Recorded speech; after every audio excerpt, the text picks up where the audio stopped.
¿Cómo estás, Germán? Bueno, ¿cuál es su visión entre radicalismo y peronismo en Tucumán primero? Bueno, claramente vos tenés dos partidos que son tradicionales, que han entrado en crisis, consecuencia de algo que se viene dando en todo el mundo prácticamente, no es únicamente propio de Tucumán, ni siquiera de Argentina. Entonces, en ese sentido, tenés claramente que es una necesidad de reorganización, consecuencia de lo que pasa a nivel nacional, eso impacta en la provincia, obviamente. Sin embargo, bueno, el peronismo se caracteriza siempre por estas instancias en donde empiezan a haber dirigentes que empiezan a comenzar a tratar de posicionarse nuevamente y conservar su espacio de poder, ya sea local, hablemos a nivel regional, como provincial. Y en ese sentido vas a ver distintos referentes peleando por obtener esa disputación de poder. Y por otro lado, en el radicalismo uno está acostumbrado prácticamente a estas escinsiones que siempre se producen, en donde distintos dirigentes, en lugar de tratar de solucionar internamente, terminan yéndose del radicalismo y eso genera una división.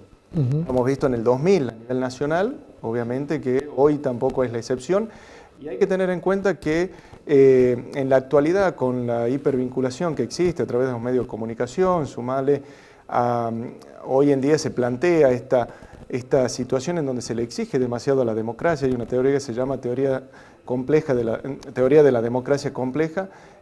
Nosotros le adjudicamos a la democracia la necesidad de que satisfaga ciertas necesidades de la sociedad que quizá originalmente no era el objetivo. Y en ese sentido perjudica o impacta directamente a los partidos tradicionales.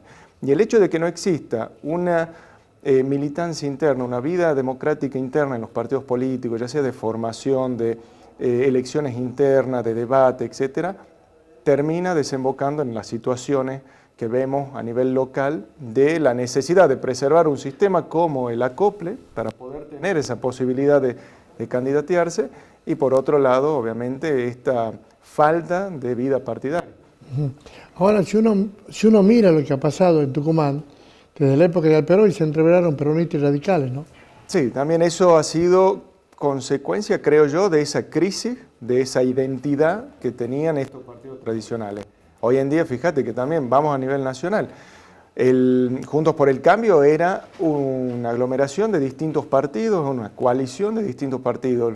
Unión por la Patria también era precisamente un frente electoral de distintos partidos con ideas similares, pero al final de cuentas no era una sola agrupación como nosotros podríamos comparar con Estados Unidos de republicanos o demócratas. Entonces, eso creo yo también ha sido consecuencia de esta crisis que hemos visto en 2000 y obviamente ha seguido impactando y como consecuencia de la pérdida de identidad y la pérdida también de esa práctica democrática interna. Claro, vos tenés arriba el PRO, que es la clase media alta. Media alta. Nace representando incluso hasta la ciudad de Buenos Aires. Claro, media alta. Vecinal. Después tenés la clase media, que es el radicalismo.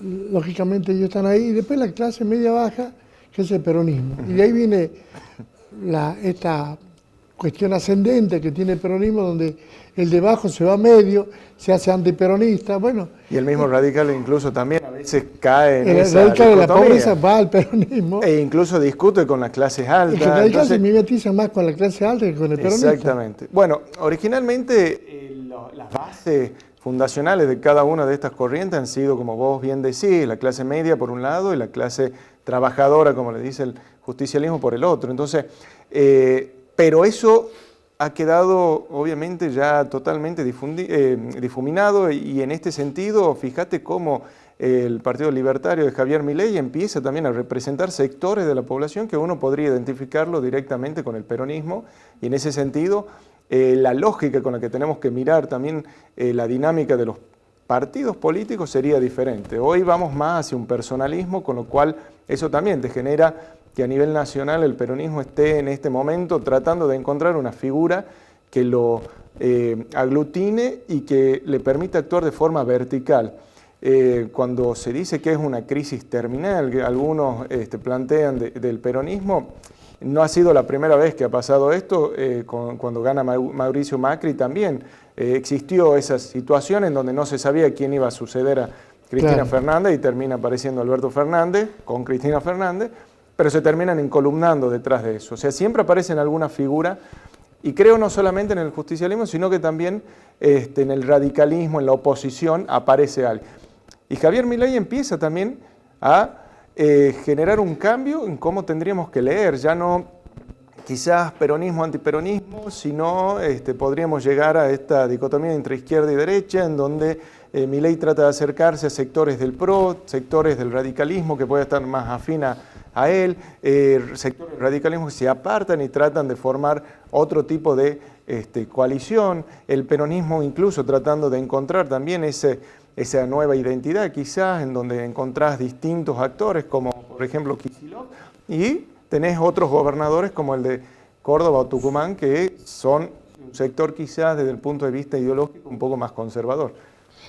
Vos ves que, volvamos arriba, volvamos hasta estos tres lugares, esa parte del PRO, de la clase alta, ha hecho que los fracasos de la media y la baja, hace que el mundo vaya yendo así. Vos te imaginás que estos tipos te dicen, mire, estos tipos han hecho esto, desde Trump, Bolsonaro, en Latinoamérica, en América, te plantean eso, o en Europa otra cosa. Da cuenta que la derecha es la que avanza y lo hace caer a estos partidos de media y baja. Creo más que nada por esa oscilación pendular. Muchas veces, o sea, hemos visto al principio del siglo cómo luego de salir del menemismo, que tiene las características similares al gobierno actual, se osciló hacia gobiernos de izquierda en toda Latinoamérica. La situación de crecimiento, como vos bien decías, salida de la pobreza, y que luego también empiezan a buscar, obviamente, y esto es lícito en parte de la sociedad, buscar estar mejor, eso lleva también a cierta disconformidad respecto de políticas que se habían estandarizado, podríamos decir. Entonces, oscila hacia aquellas personas que puedan darle respuesta de forma inmediata, y es muy posible que eso lleve a esta radicalización, de ir de izquierda hacia derecha. Pero mira, hasta el momento la parte de arriba, o la derecha, decía, mire, estos tipos robaron mucho. Pero ahora se suma el escándalo de Fernández, que no solamente robo, es de generación, es lo que vos veas, lo que quieras ponerle. Entonces me decís, bueno, ¿cómo lo sacás o cómo la volteás a la derecha? A ver, tenés que crear de nuevo otro tipo de discurso moral que te reivindique nuevamente a todo esto que nosotros hoy en día estamos observando, que ha sido prácticamente la degradación de la política. Uno de esos discursos, por ejemplo, si vos te pones a ver el discurso de la doctrina social de la Iglesia, y la Iglesia como en su momento ha planteado y critica desde algún punto de vista, y lo veamos como un actor político, ha cuestionado también esta idea de irse demasiado hacia una sociedad hiperliberal en donde sea cada uno el que pueda tratar de salvarse sin esta necesidad de encontrar algún punto de solidaridad. Entonces, quizá por ahí pueda llegar a ser el camino de encontrar un discurso más moderado a esto de la visión empresarial, que esa visión empresarial se transmite también al Estado y que el Estado se convierte obviamente y toda su estructura en servicio prácticamente de esas necesidades empresariales. Siempre el empresario y la clase alta va a estar en mejor situación por la cantidad de recursos, de poder económico, influencia, etcétera, que puedan tener a diferencia del resto de la sociedad. Te agradezco muchísimo. Gracias a vos. Gracias. Señores.